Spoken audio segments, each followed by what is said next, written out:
What's going on, everybody? It's Coach and Matt, the FF Mediators, and today we're going to do our Dynasty Top 12 quarterbacks. This does not include the rookie class, so note that. But, Coach, let's just go ahead and get started. And who you got at the 101 for the quarterback position? All right, talking about the number one overall quarterback for Dynasty, we decided to go with Josh Allen. Josh Allen, obviously, you're splitting hairs here between him and Lamar Jackson. Like, it's close. We understand that. Josh Allen is a guy that can do all things when it comes to playing quarterback. He can throw the football, he can run the football. We think the biggest separator, which puts him at number one, is the fact that he scores a ton of rushing touchdowns. He doesn't have a Derrick Henry in the backfield. Obviously, James Cook is really good, but when they get around the goal line, Josh Allen carries the football. I think he had 12 rushing touchdowns. That in comparison to Lamar Jackson's 4. And then moving forward, we don't see that changing a lot over the next few years. So that's why we really like Josh Allen as the number one dynasty quarterback. Yeah, and like you said, we're splitting hairs here, but I think just given what Josh Allen has done, he's proven he's going to do it on both sides of the ball. So I'm really comfortable with having him at the 101. But for the 102, like you said, I'm going to go with Lamar Jackson, the quarterback 1 this year in fantasy, number 4 last year in fantasy, with the most surprising stat to me being 41 passing touchdowns. He really developed in the passing game this year. Only 4 interceptions, so he was protecting the ball.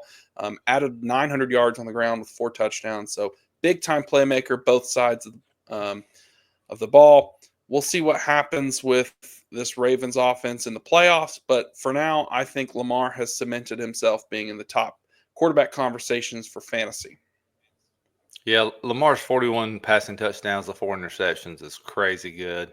That's a side of his game we didn't expect to take off the way it did this year. It really kind of put him up there as a solid 1-2 guy. Moving into number 3 for us, which will be a separate tier. If you're looking at our tier maker there, you can see how we split these guys into tiers. We think Allen and Jackson are in a league by themselves when it comes to everybody else in fantasy right now. We move into number 3 for us. We go with Patrick Mahomes. Obviously, Patrick Mahomes had a little bit of a down year this year. We don't look for that to continue. He's still Patrick Mahomes. He wins football games. We think this is a great time to buy Patrick Mahomes, especially considering he struggled throughout part of this season. Obviously, his numbers were not where they usually are. But at the same time, like I said, it's still Patrick Mahomes.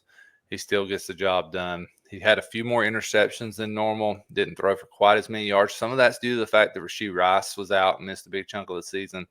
Rashee Rice will be back next season, so he'll have more playmaking options.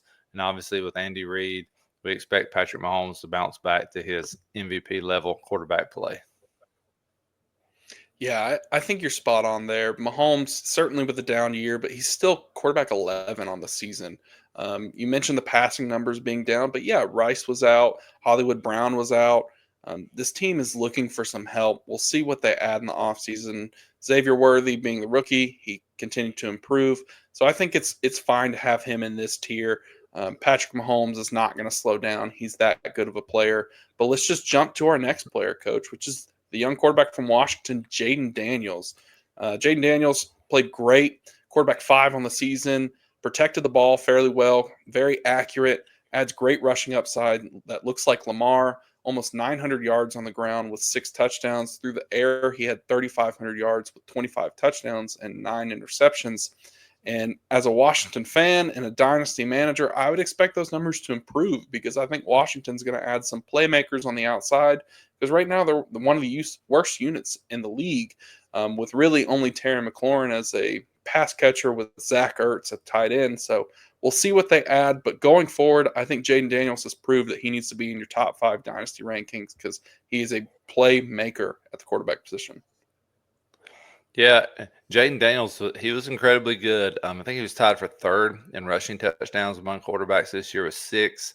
He was really only about 25 yards off of Lamar Jackson's rushing total. He had around 891 rushing yards, and that is crazy good. That rushing upside really puts him up there in my eyes as well. Moving to number 5 is Joe Burrow. This is the guy that, if Lamar Jackson wasn't the MVP, then Joe Burrow was. Joe Burrow was insane this year. He put the Bengals on his back. They really struggled. for a big chunk of the season, but Joe Burrow sure didn't. He was crazy good all year. If T. Higgins comes back to that team, he still has weapons everywhere, and Jamar Chase and T. Higgins. And he is probably, in my eyes, the best pocket passer in the NFL right now.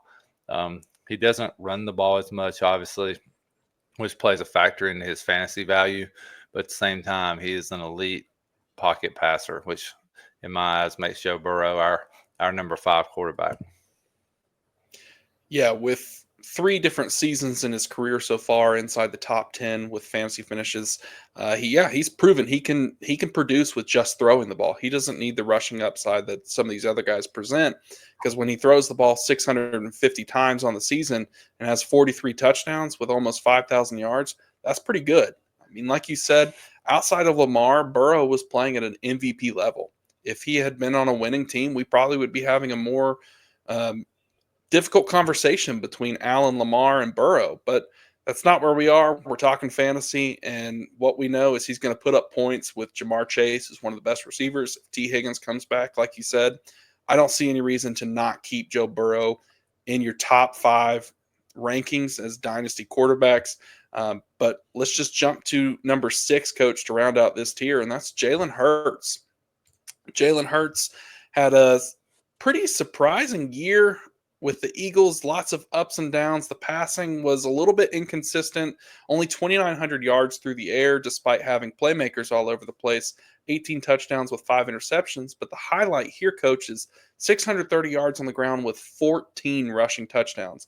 And this is 4 years in a row he's had double-digit rushing touchdowns. Last year, 15. The year before that, 13. And the year before that, 10. So when they get to the goal line, the guy finds a way to get it in there. So I think having Jalen Hurts in your top 6 is perfect given who we're dealing with. Well, it says a lot about Jalen Hurts, too, considering Saquon Barkley was on his team and he still had 14 rushing touchdowns. That tells you that's what they're going to do when they get on the goal line, is get Hurts in the end zone, because they had the best running back in football this year, and Jalen Hurts was still scoring touchdowns. So that moves me into the next tier. And number 7 here, we're going with Justin Herbert. Herbert was really, really good. Well, in my opinion, really a bounce back year with Harbaugh coaching this year with the Chargers. With each passing game, he got a little better throwing the football. Early in the year, they really were reliant on the run. But with each passing game, he got a little better, a little better, a little better. He had 23 touchdowns to only 3 interceptions. That's crazy to think. He only had 3 interceptions over the course of the entire season. He's a big, strong guy with a big arm. Really got to like Justin Herbert moving forward with Harbaugh. He'll get more weapons. Ladd McConkey came on over the course of the year and proved that he's a legit wide receiver. If you put another guy with him, then Herbert's going to be a force to be reckoned with. Yeah, I think if this offense adds another playmaker, then, man, Justin Herbert could really set some box scores on fire. Like you said, protecting the ball like that with only 3 interceptions, that's fantastic football. Jim Harbaugh has done wonders for this team, so I'm really excited to see where the Chargers go. We'll see what happens this playoff season.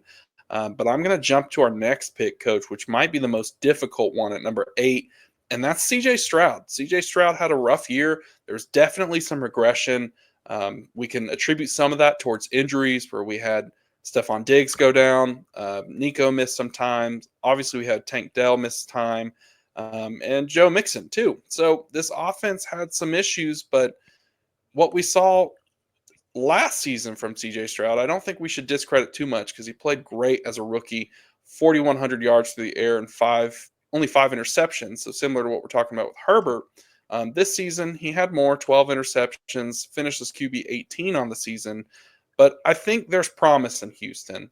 I think they're going to add some more to that offense, run it back. We'll see what happens with the coaching, but I'm not too concerned, Coach. Are you comfortable with having C.J. Stroud here at number 8? Yeah, I like C.J. Stroud. Obviously, there was some regression. Threw for 4,100 yards last season. This season, he threw for about 3,700. It did deal with injuries. Tank Dell as a whole struggled. We know he got hurt at the end, but he wasn't the same Tank Dell he was last year and that we hoped he would be. But I do think they're going to find more weapons to get around C.J. Stroud. He still has tons and tons of upside. There's definitely a golden opportunity right now to go buy C.J. Stroud. His value has came down from last year to now, and to me, he's a guy you want to target to go get this offseason if you can. That moves me to number 9. Number 9 for us is Jordan Love. This is one that could be a little controversial to some people because Jordan Love did not really throw the football the way we had hoped he would, but his potential is through the roof. His offensive coordinator, his head coach and offensive coordinator, Matt LaFleur, is as good as there is in the league. Jordan Love, that will always be surrounded with weapons. They'll find a way to move the football. He can excel in the pocket. He has a big arm. He has good vision.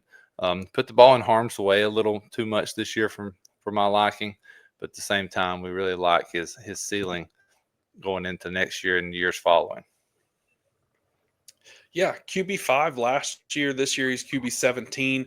Like you said, dealing with some injuries, so that kind of impacted things a little bit. But with this offense and with the play calling, it's certainly within his reach to stay within the top 10 each year.